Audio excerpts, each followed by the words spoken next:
This video discusses the delivery of any additional common elements that are constructed by the declarant or the successor declarant.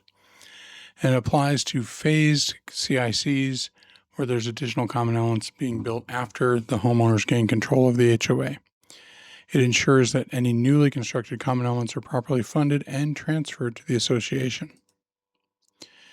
The developer is responsible for ensuring that they pay for all expenses with those additional common elements until they're officially conveyed to the association, and then contributing the declarant's required share of the reserve funding for those new common elements.